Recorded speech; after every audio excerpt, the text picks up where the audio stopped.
Bars right now in London.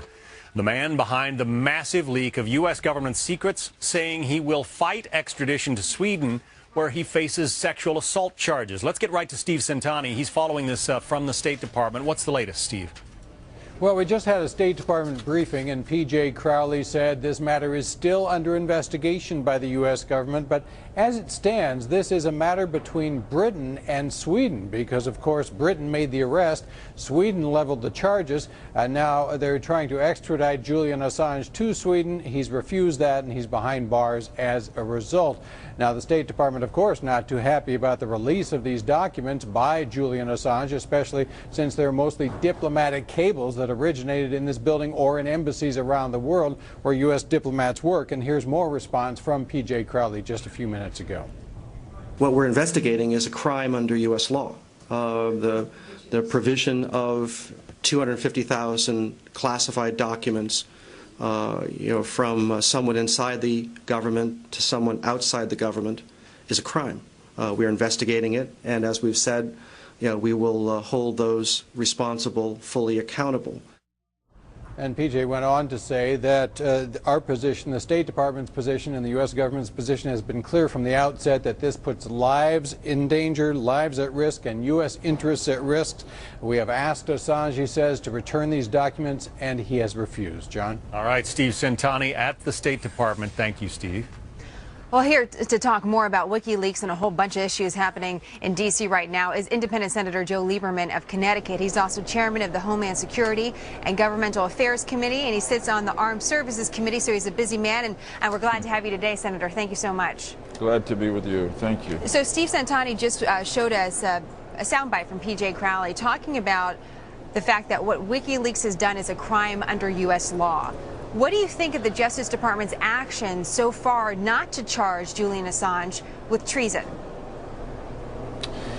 I don't understand why that hasn't happened yet. I mean, we can go back to the earlier dump of classified documents, mostly related to the war in Iraq and Afghanistan that occurred in July. And to me, that was a violation of the Espionage as well, and Act as well. Certainly now, I think it's time to, for the Justice Department, I'm not there. I understand every Attorney General has to make a judgment call, but I'm a former State Attorney General.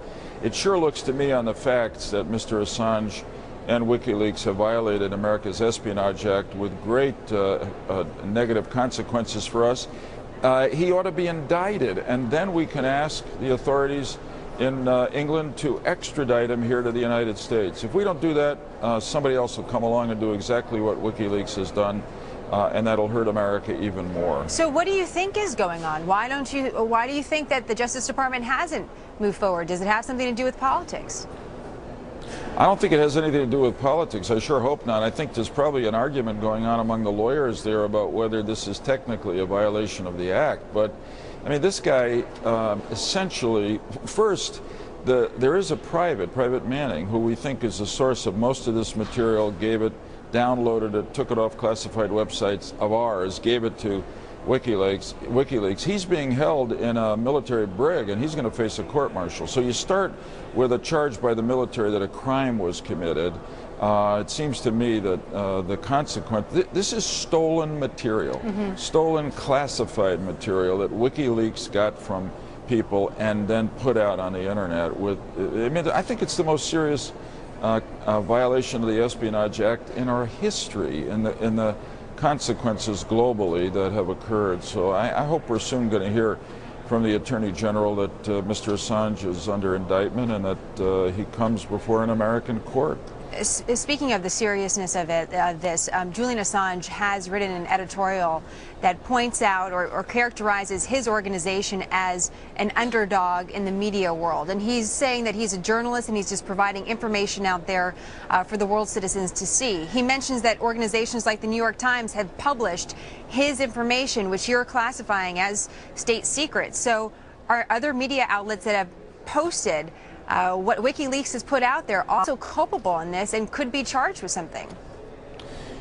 I have said that I believe the question you're raising is a serious legal question that has to be answered. In other words, This is very sensitive stuff because it gets into the America's First Amendment.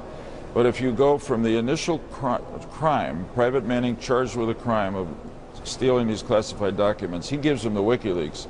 I certainly believe that WikiLeaks has violated the Espionage Act. But then what about the news organizations, including the Times, that accepted it and distributed it? I know they say they deleted some of it, but I'm not here to make a final judgment on that. But to me, New York Times has committed at least an act of bad citizenship. And whether they've committed a crime, I think that bears very intensive inquiry by the Justice Department. And again, why do you prosecute crimes? Because if you don't, well, first you do because that's what our system of justice requires. Second, if you don't prosecute people who commit crimes, others are going to do it soon. And again,